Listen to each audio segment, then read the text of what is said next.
जंगलात की आग के बाद तुर्की पर एक और नागहानी आफत। तुर्की ने अभी जंगलों में लगी आग पर काबू पाया ही था कि 3 शहर सैलाब की नजर हो गए।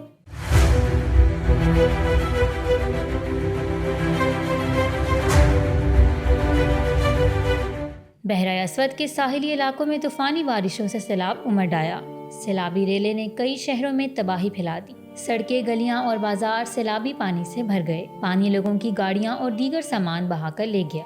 सबसे ज्यादा तबाही कस्तामनो शहर में हुई। यहाँ सड़कें और गलियां सैलाबी पानी से बहकर आने वाली गाड़ियों और मलबे से मुकम्मल तौर पर बंद हो गईं। पानी का जोर इस कदर था कि कई रहायशी इमारतें और बड़ी गाड़ियां पानी में बह गईं। बहरा अस्वद के तीनों शहरों में बिजली का निजाम दरहम बरहम हो गया। सड़कें और गलियां टूट फूट का शिकार हो गई। पानी की शिद्दत इस कदर तेज थी कि लोगों को अपना सामान उठाने की मोहलत न मिल सकी। ग्राउंड फ्लोर के रहायशियों ने छत पर पनाह ली। तुर्की के इमदादी इदारों ने सैलाबी इलाकों में रेस्क्यू का काम शुरू कर दिया है। हेलीकॉप्टर्स के जरिए लोगों को रेस्क्यू किया जा रहा है। सैलाब से अब तक 6 अफराद के जान बहक होने की तस्दीक कर दी गई है। रेस्क्यू टीमें दिन रात काम कर रही हैं। लोगों को महफूज मकामात पर मुंतकिल किया जा रहा है।